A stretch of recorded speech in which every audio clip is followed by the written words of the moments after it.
Košutnjak Park, outside the Serbian capital, Belgrade. In May 1914, a Bosnian student, Gavrilo Princip, came here with a Browning pistol for some target practice.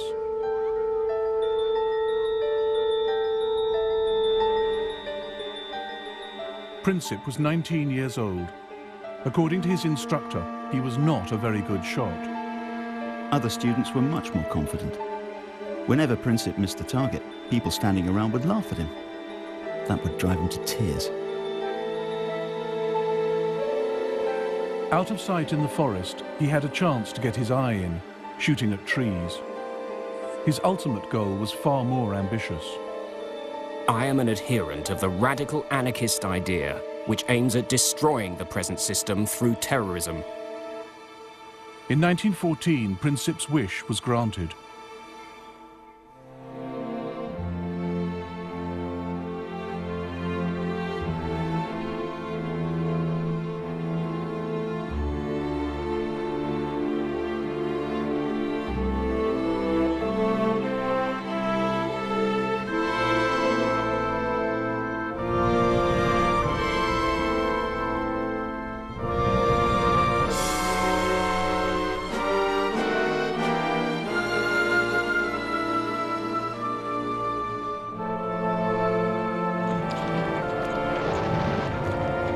The First World War began almost by accident.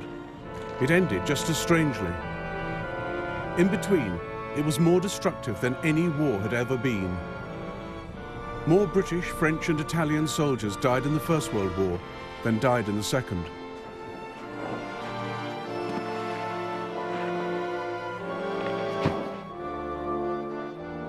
It was the first genuinely global conflict, fought not just on the fields of France and Flanders, but up mountains, across deserts, at sea and in the air. The First World War shaped the 20th century. It sparked the Russian Revolution.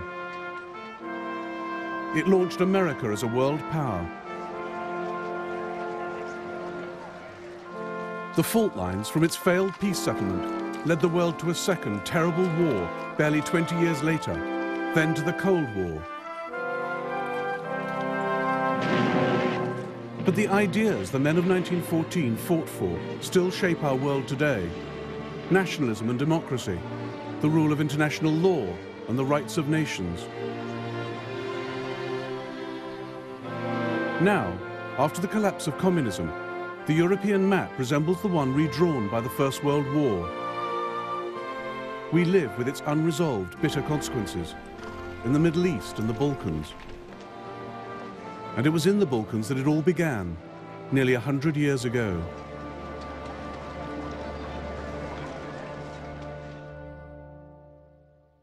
At the start of the 20th century, as at its close, the Balkans were the most unstable part of Europe. Here, three great empires fought for power and influence: the Austro-Hungarian, the Russian, and the Ottoman.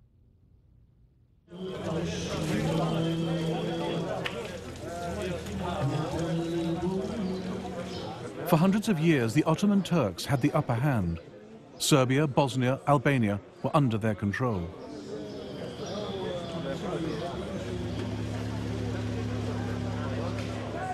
They built over 80 mosques in Serbian Belgrade, but by the 1900s, only this one was left. Serbia had thrown the Turks out and set herself up as an independent Slav kingdom.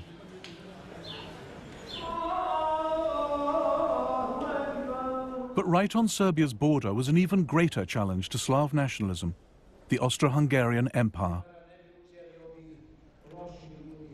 The old Turks of the south have gone, but new enemies come from the north, more fearsome and dangerous than the old.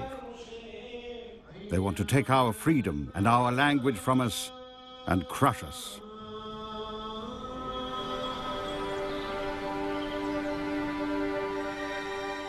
Gavrilo Princip was born in a poor, mountainous part of Bosnia.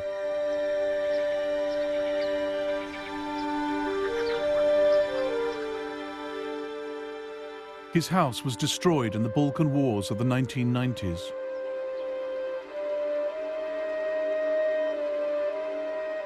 His initials, carved in 1909, are one of the few signs he ever lived here.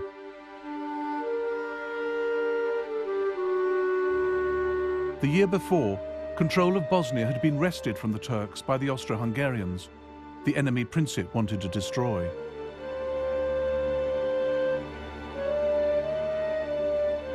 His particular target was the heir to the Austro-Hungarian throne, Franz Ferdinand, member of the ruling family, the Habsburgs.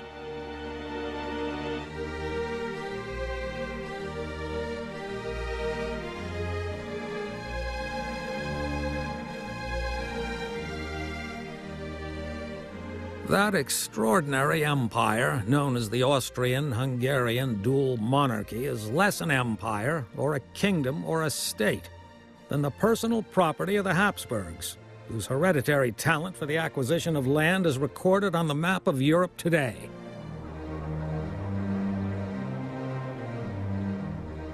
The empire was ruled by Franz Ferdinand's uncle, Franz Joseph. He sat on two thrones, as Emperor of Austria and King of Hungary. By 1914, he'd been in charge for 66 years. He'd spent them trying to resist change of any kind. Hardly ever seen out of military uniform, he hated the idea of political reform.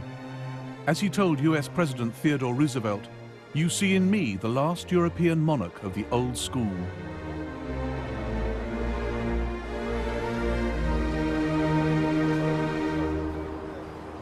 Austria-Hungary was a key part of European security, a multinational empire keeping the peace on the borders of the West. The capital, Vienna, was one of the great cosmopolitan centers of Europe. This was the empire that produced Freud and Mahler, Schiller, Kafka and Strauss. It contained at least 10 different nationalities, not just Austrians and Hungarians, but Czechs, Slovaks, Poles, Romanians, Italians, Croats and Bosnians. A guide was prepared by the British Foreign Office to help work out who was who. Teutons, anti-Slav, vigorous and very wooden and hard-headed, shy and suspicious, manly and close-fisted. patriotic. Very tall, big noses. Slovaks, ignorant but artistic. Ruthenes, savage and ignorant, but Czechs, musical. energetic, forceful, intensely... But it was also an empire in a state of constant crisis. Poles, all for Polish independence. Bosnian Serbs, pro-Yugoslav. Italians, anti-Austrian. In all the empire, only the Hungarians and Austrians had any real power, and the Hungarians refused to share it with the rest.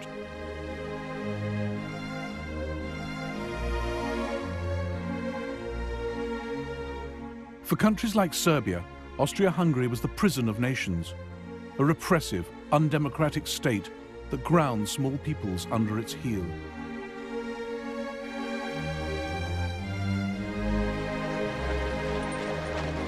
In 1905, there were nationalist demonstrations in Vienna.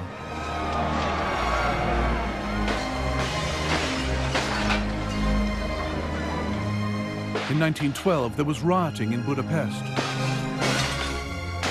By 1914, there'd been ethnic unrest in nearly every part of the Austro-Hungarian Empire. Local parliaments were suspended, troops brought in to restore order.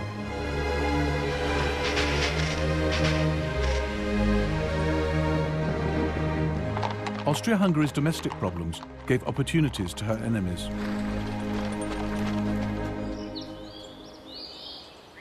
Serbia wanted the breakup of the empire. She welcomed national unrest, particularly in Croatia and Bosnia. Backed by Slav Russia, Serbia saw herself as the only independent hope for Slavs living under foreign rule in the Balkans. She wanted to unite them into a single South Slav state, Yugoslavia.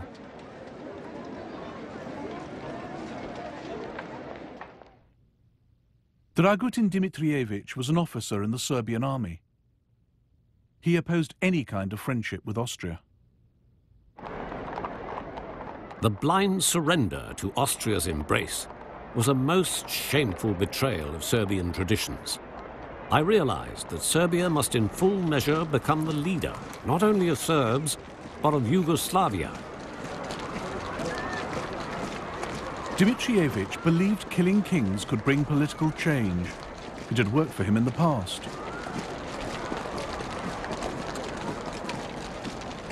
In 1903, he led a palace revolution, killing the old king of Serbia, who was too close to Austria for the army's liking, and installing a new one. The crowds expressed enormous joy. They stuck flowers and leaves in their caps. Windows were decorated with banners, flowers, garlands. Belgrade was celebrating. The rest of the world was horrified at Serbia's bloody coup. Serbia was treated like a rogue state, a nest of revolutionaries, one foreign minister complained. Only 2 countries sent ambassadors to King Peter's coronation: Russia, Serbia's greatest ally, and Austria, her greatest enemy.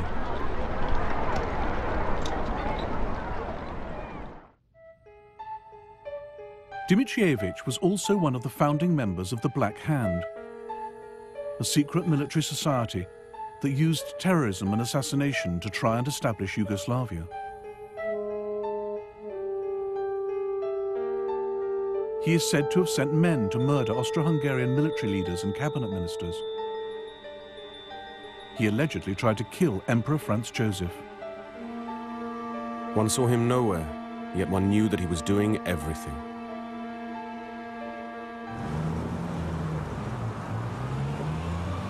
By the spring of 1914, Gavrilo Princip was also in Belgrade, talking revolution with his friends.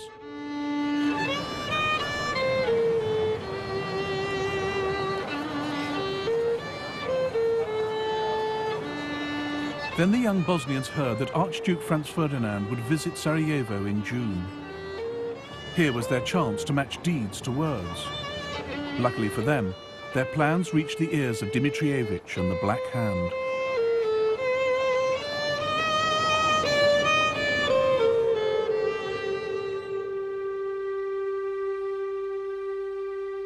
Dimitrievich worked in the Kalemegdan fortress in Belgrade as chief of Serbian military intelligence.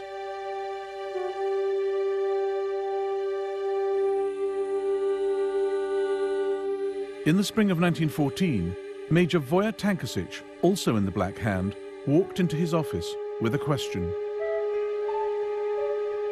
I've got some Bosnian youths pestering me. These kids want to pull off some great deed at any cost. They've heard that Franz Ferdinand is coming to Bosnia and have begged me to let them go there. What do you say? I've told them they cannot go, but they give me no peace. Franz Ferdinand was going to Bosnia to observe the Austro-Hungarian army's maneuvers in the hills outside Sarajevo.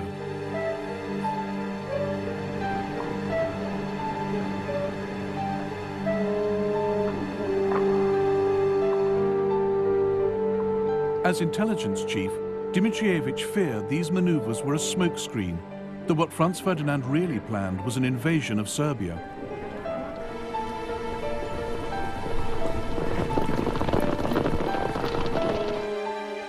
As leader of the Black Hand, he believed anything that destabilized Austria-Hungary was good for his beloved Serbia.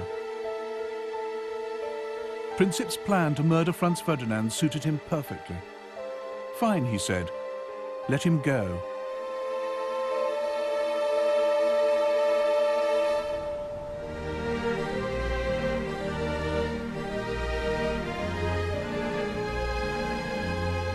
Unlike Gavrilo Princip, Archduke Franz Ferdinand was an excellent shot. One of his castles, Konopisht, in what is now the Czech Republic, is full of the evidence. By the age of 50, he'd shot 5,000 stags, as well as 200,000 other animals, all carefully numbered. Anyone who disturbed the Archduke's peace at Konopisht by trespassing on his land, as unsuspecting trippers sometimes did on Sundays, had to reckon with being shouted at by an irascible and almost apoplectic proprietor, who threatened to shoot anyone who dared set foot in his grounds a second time. By 1914, Franz Ferdinand was emperor in waiting. Everyone knew it couldn't be long before his uncle died. Even the official portrait was ready, Franz Ferdinand with the stars and sash only the emperor could wear. He had no time for the etiquette and convention that hemmed in the Vienna court. He defied his uncle by marrying Sophie Hotek, who was not of royal blood.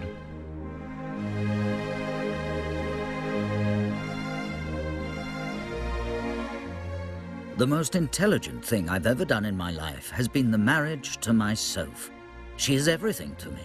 My wife, my advisor, my doctor, my guardian angel. In a word, my entire happiness. Franz Ferdinand also had radical ideas for political reform. He recognized that the less power national minorities had within the empire, the more they'd look to other countries for help. The old system allowed ethnic Germans and Hungarians to dominate the government. It was a system that couldn't last.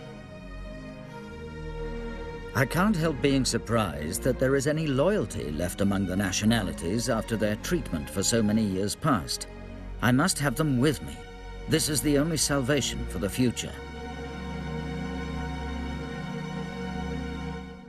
In 1914, the German emperor came to stay with Franz Ferdinand at Konopishcht. The Kaiser had a simple solution for dealing with troublesome national minorities. The Slavs are born not to rule, but to obey. This must be brought home to them. And if they imagine they can look to Belgrade for their salvation, they must be cured of this belief. But Franz Ferdinand had a better idea. He thought political reform was the best way to keep the multinational Austrian Empire on its feet and protect his own future as emperor. He had this map drawn up, showing how the Habsburg Empire could become the United States of Great Austria. Above all, Franz Ferdinand wanted to avoid war in the Balkans. One night, he made a toast after dinner. To peace. What would we get out of war with Serbia? We'd lose the lives of young men, and we'd spend money better used elsewhere. And what would we gain, for heaven's sake? A few plum trees, some pastures full of goat droppings, and a bunch of rebellious killers. Gavrilo Princip crossed the border from Serbia into Austria-Hungary here at the Drina River. He paddled out to Isakovic Island, where there was a Serbian guard post. The soldiers helped him wade ashore into Bosnia.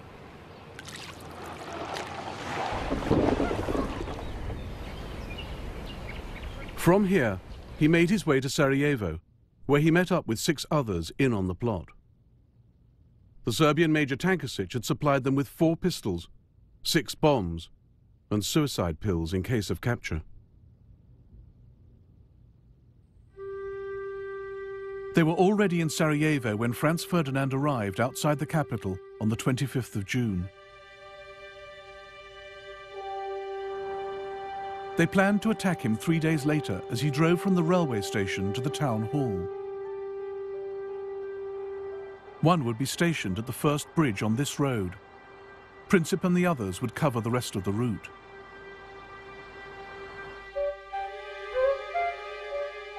Franz Ferdinand chose the date of his visit badly.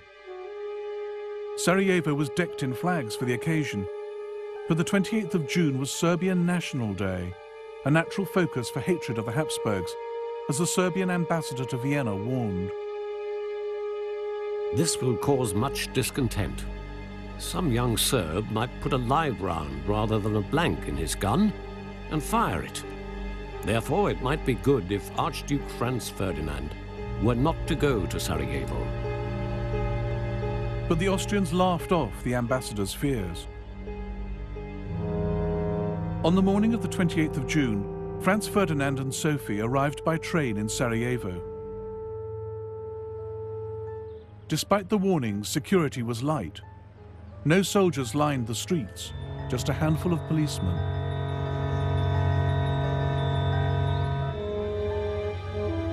The royal car was a Greffenstift Tourer. At Franz Ferdinand's request, it travelled with the top down, very slowly, so the crowds could see him and he could see the sights.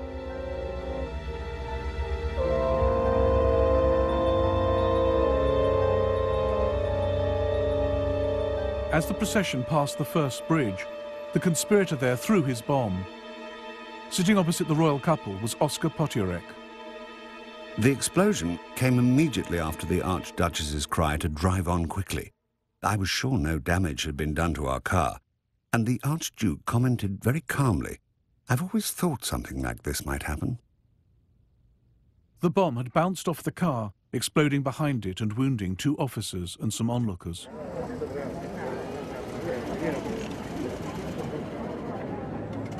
Franz Ferdinand stopped to ask after the casualties before hurrying on to the town hall.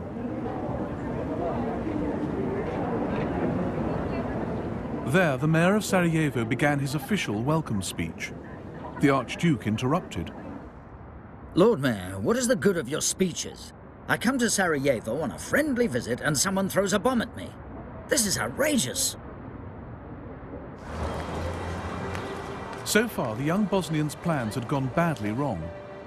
Franz Ferdinand was alive, official security was now on high alert.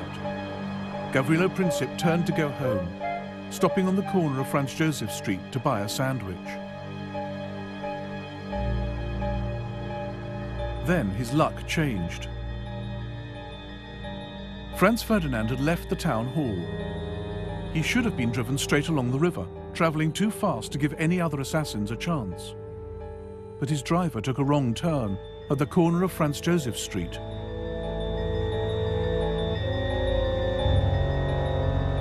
As the royal car tried to reverse onto the main road, Princip came face to face with his target. At that moment, I heard the crack of a pistol shot, followed swiftly by another, and saw in the same split second a man standing right in front of me being thrown to the ground by the people around him, and the shining saber of a security guard descending on him. A thin stream of blood spurted from His Highness's mouth onto my right cheek. The Duchess cried out, "In heaven's name, what has happened to you?" Then she slid off the seat and lay on the floor of the car. I thought she had simply fainted. Then I heard His Imperial Highness say, "Sofurl, Sofurl, don't die. Stay alive for the children." I asked him if he was in great pain. He answered me quite distinctly, "It's nothing." Franz Ferdinand and Sophie died on the way to hospital.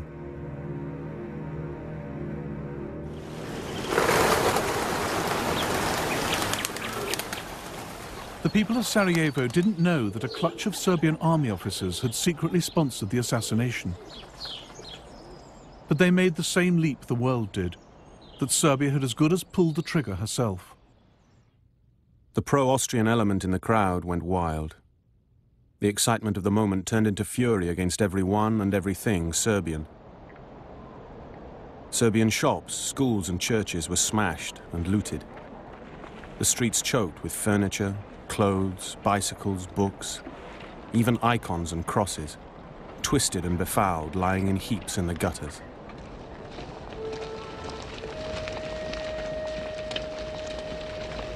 Over 200 Serbs were arrested in Sarajevo alone. Local officials hanged some in the city prison. Many more died in pogroms across Bosnia and Herzegovina.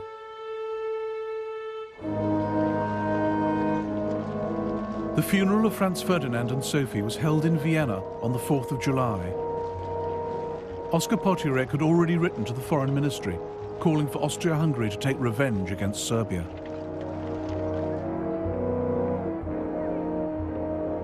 We must take the first opportunity for a destructive blow against Serbia to give the monarchy a few decades of calm internal development.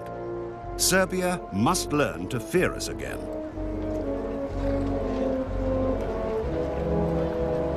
Austro-Hungarian Chief of Staff Konrad von Hertzendorf agreed. This is not the crime of a single fanatic. Assassination represents Serbia's declaration of war on Austria-Hungary. If we miss this occasion, the monarchy would be exposed to new explosions of ethnic unrest. Austria-Hungary must wage war for political reasons.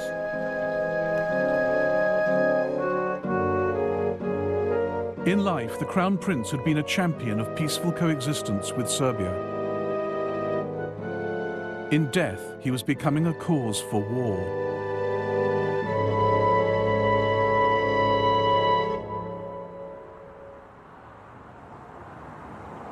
The murder of Franz Ferdinand did not immediately set Europe alight. International tensions in early July remained low. But behind the scenes in Vienna, Austria-Hungary's leaders were planning how to take revenge on Serbia without getting stamped on by Serbia's powerful friends.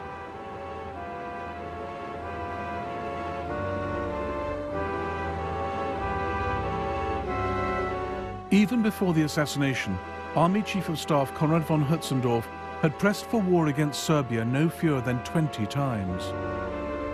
Now he made his case again. I expressed to His Majesty my opinion that war with Serbia was unavoidable. That is entirely correct, said His Majesty. But how are you going to wage war if everyone, in particular Russia, is going to attack us? We have backing from Germany, I replied. His Majesty gave me a searching look and said, "Can you be certain of that?" This was the moment when what could have been just another war in the Balkans began to turn into the First World War. Austro-Hungarian Emperor Franz Joseph now asked the German Kaiser for support. On the 6th of July, he got just the answer he wanted. The German government is of the opinion that we must decide what is to be done. Whatever we decide, we may always be certain that we will find Germany at our side, a faithful ally and friend of our monarchy.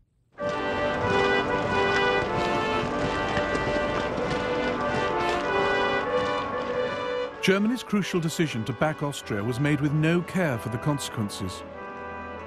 Neither the Kaiser nor his senior political and military leaders took any steps to find out what Austria-Hungary had in mind.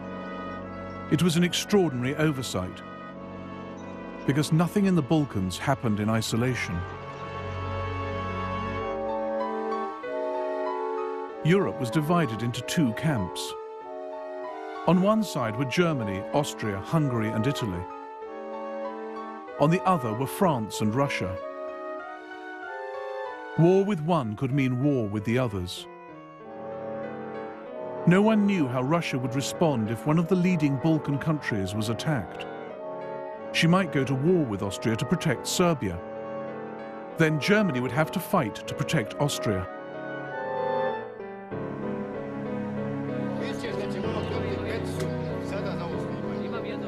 The Germans thought the Russians might stay out of it.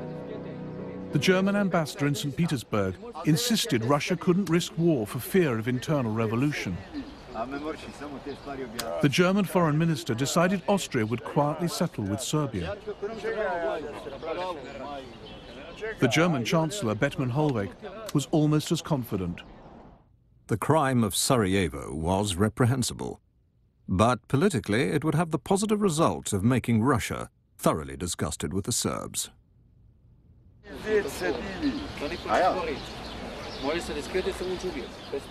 It was Germany's confident support that pushed Austria forward. But far from plunging the world into war in 1914 out of aggression, Germany was just nudging it closer out of incompetence and wishful thinking. The Kaiser was so sure no war was brewing that he went on holiday.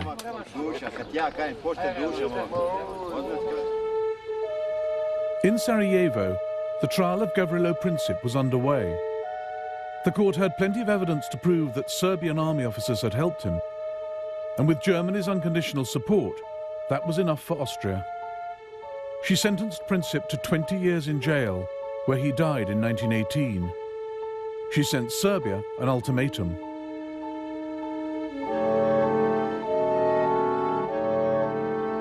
This document was Austria's excuse for war. It was filled with demands so extreme and insulting that Serbia could never accept them. But just in case they did, the Austrian ambassador in Belgrade was ordered to reject any reply as unacceptable. He delivered the ultimatum at 6 p.m. on the 23rd of July, 1914. Slavka Mihailovich was a Belgrade doctor. The news of the ultimatum spread quickly, and soon there was a real alert. Streets and bars were crowded with anxious people. Everybody wondered what answer our government would give, whether a new war would be avoided.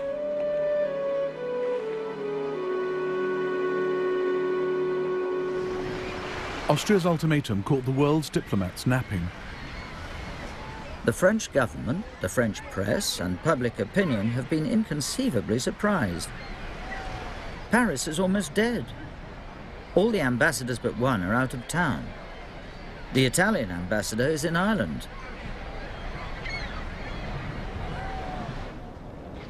The Kaiser was on his yacht in Norway when the text of the Austrian ultimatum arrived. The Kaiser arrived on deck as usual after breakfast and said to me, I was still holding the wireless message, "That's a pretty strong note for once in a while." "It certainly is," I replied, "but it means war." Whereupon the Kaiser observed that Serbia would never risk a war. She might not have risked it on her own. But on the 24th of July, the Serbian regent, Prince Alexander, telegrammed Russia for help. In St. Petersburg, the Russian foreign minister spoke frankly to the British ambassador. Austria would not have acted so aggressively without the consent of Germany.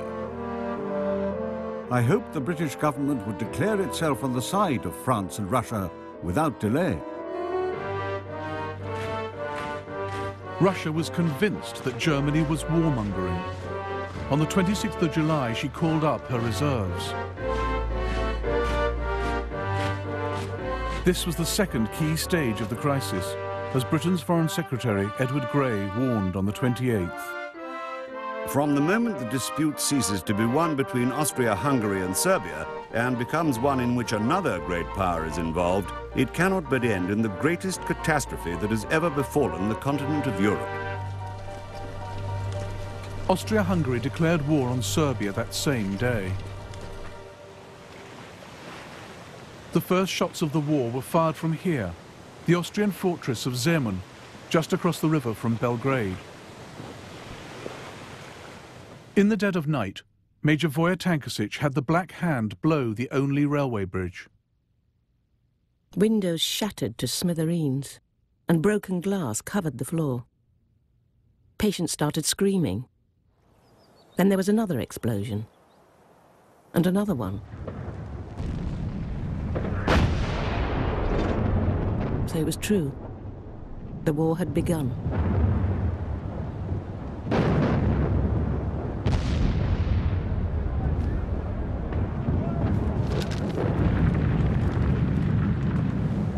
How well our old city deserved the name the Turks had given her, the House of Wars.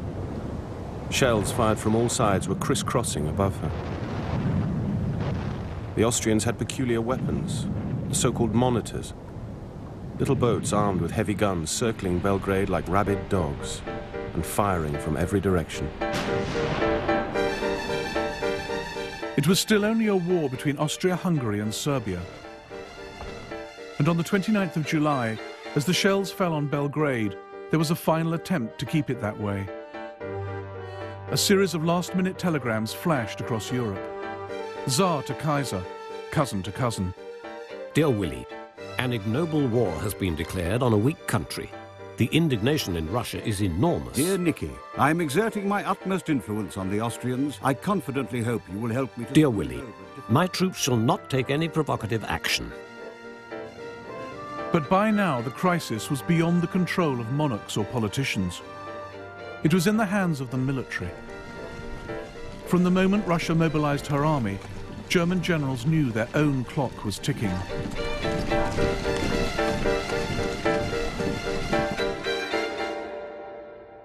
The alliance between France and Russia meant that Germany faced a war on two fronts. Her only hope was to deal with France in the west before the main Russian armies could invade from the east. That left no time to wait and see. For Germany, Russian mobilization meant war.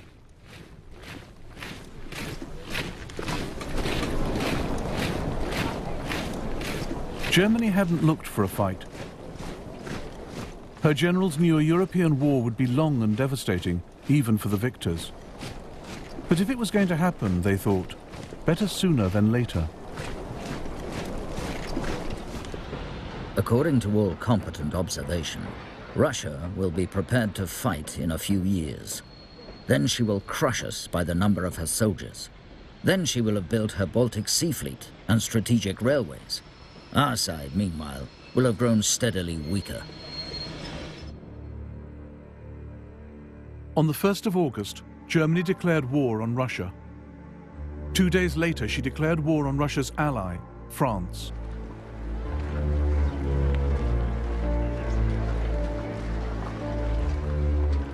Across Europe, 10 million men headed off to fight. For all the bans and flag waving, many went unwillingly to war. Where are we off to? France? Belgium? Or the East? At the station, people waved goodbye, some with handkerchiefs. I thought of my wife and child left alone at home. In fact, it wasn't so much a thought as a fearful shadow flitting over my soul.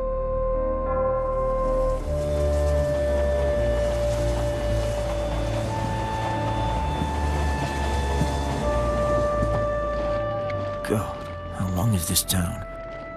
My bayonets digging in, my collar strangling me.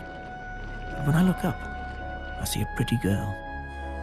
She is so full of admiration, so moved by it all that I realize we've got to look handsome and walk tall. Off we march to the sound of shrill brass. Although where we're going, you die, you're defaced, hacked up, torn apart. All down the line, my comrades straighten up at the sight of her.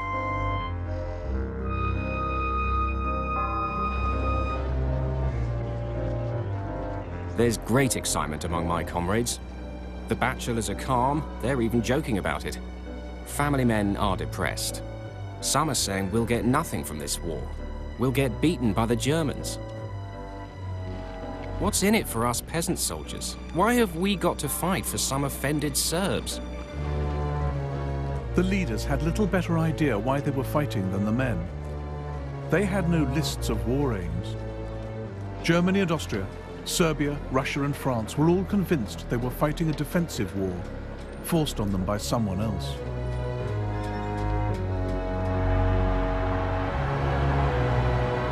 The only great power in Europe still on the sidelines was Britain.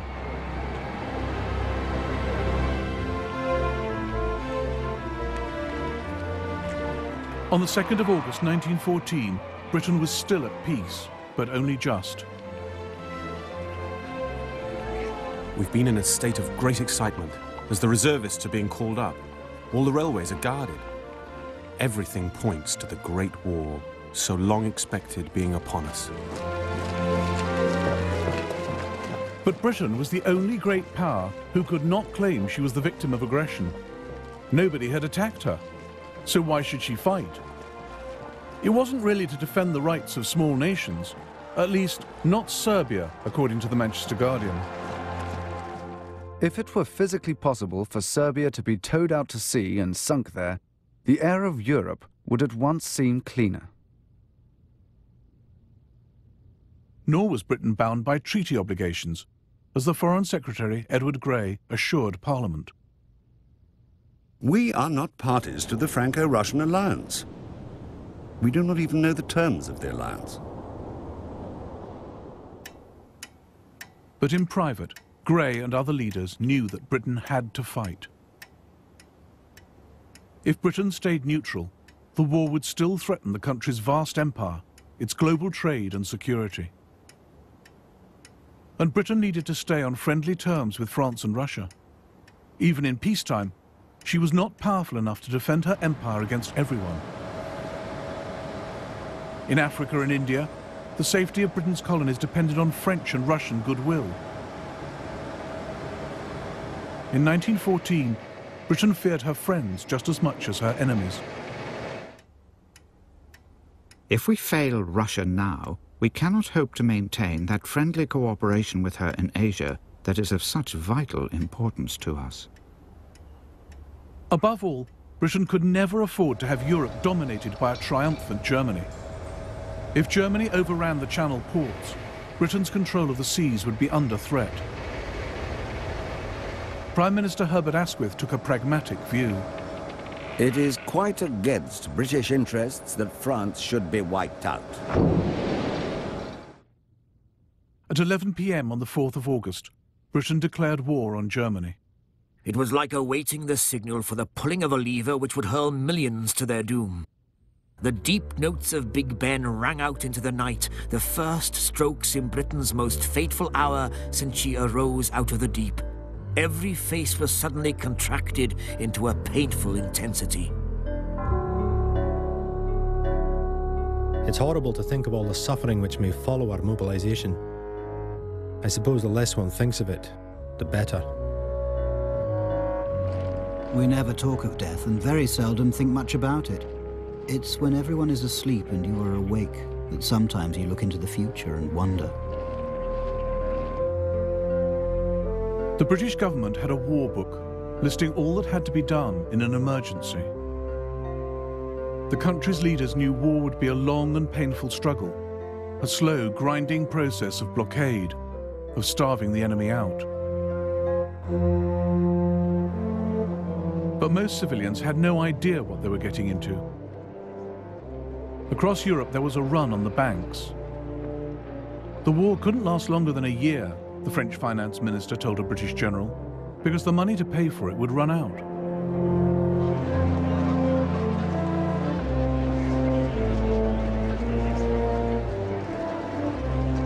Most people expected Britain, with the largest navy in the world, to fight a sea war. The Foreign Secretary reassured the nation. For us, with a powerful fleet, which we believe able to protect our commerce, to protect our shores, and to protect our interests, if we are engaged in war, we shall suffer but little more than we shall suffer if we stand aside.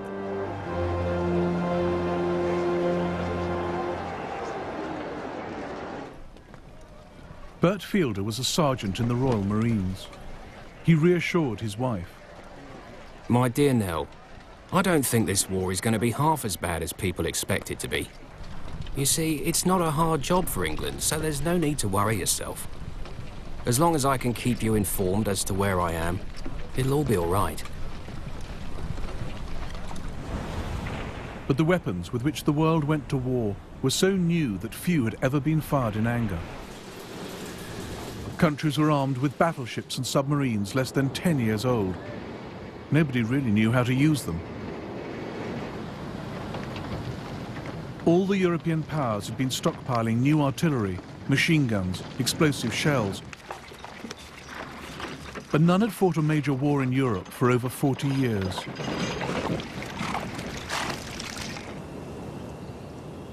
The crisis had begun in the Balkans.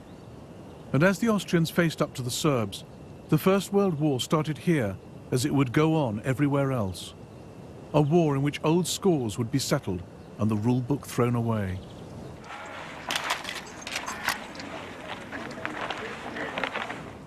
The war is taking us into a country inhabited by a population inspired with fanatical hatred towards ourselves. An attitude of extreme severity, extreme harshness and extreme distrust is to be observed towards everybody. In some sectors, Serbian civilians did fight a guerrilla war, not in uniform, not in the regular army. It was hard for the Austrians to tell who was a real enemy, who was not. But their reprisals against the Serbian people were vicious.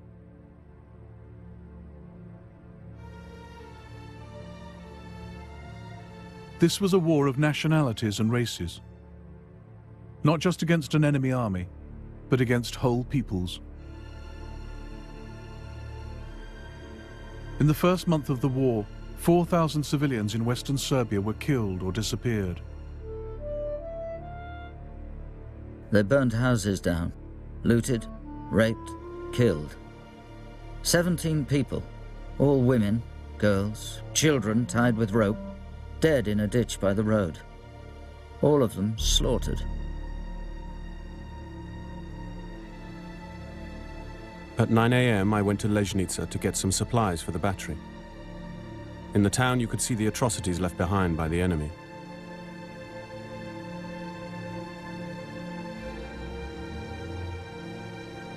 Ten people, some children among them, had been hanged near the church. About 100 people, their throats cut at the railway station. A terrible sight to cast your eyes on.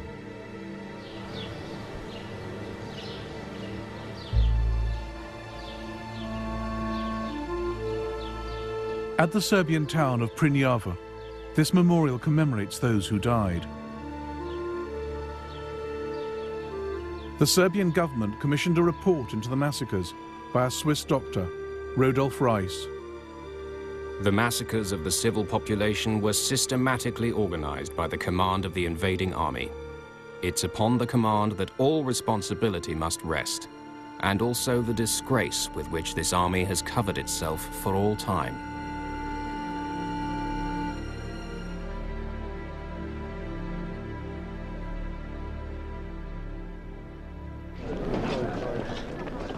Austria-Hungary was far less ruthless when it came to fighting the Serbian army. That too set a pattern for the war, a foretaste of the military weakness which would dog Austria-Hungary's partnership with Germany. This was a war in which events on one front could have a critical effect on another.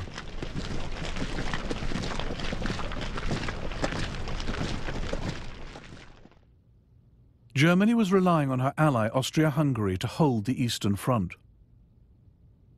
With Russia massing on her borders, Germany was horrified to learn Austria had concentrated her reserves not against Russia, but down in the Balkans to deal with Serbia. Meanwhile, the main Serbian army had marched up from the south of the country, gathering numbers as it went. On the 12th of August, it finally met the Austrians at Ser Mountain.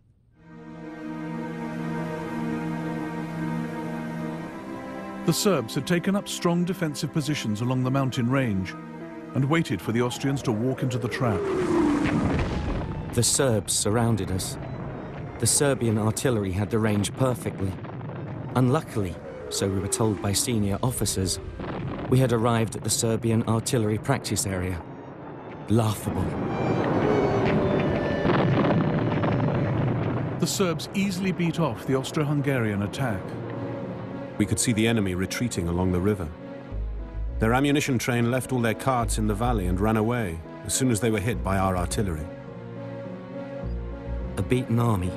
No, an uncontrolled mob ran towards the border in senseless panic. Drivers whipped their horses.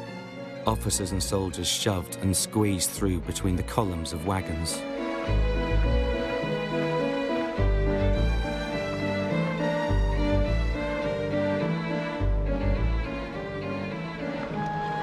Austro-Hungarian prisoners captured in the first Allied victory of the war.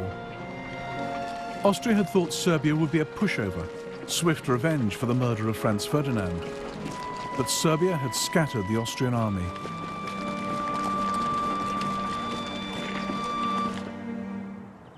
The victories of 1914 cost Serbia 130,000 men. They did not die in vain, reads the inscription on this memorial to Serbia's dead. Every nation would learn that nothing in this war would be easy, quick, or clean.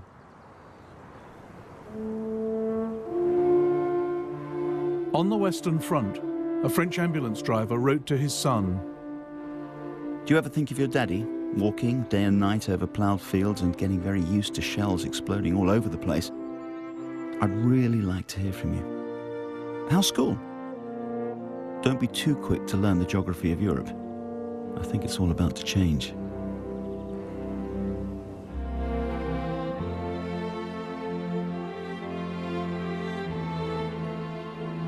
In the next episode of the First World War, German armies roll into Belgium and France, leaving a trail of atrocities. And France, aided by Britain, fights for her life.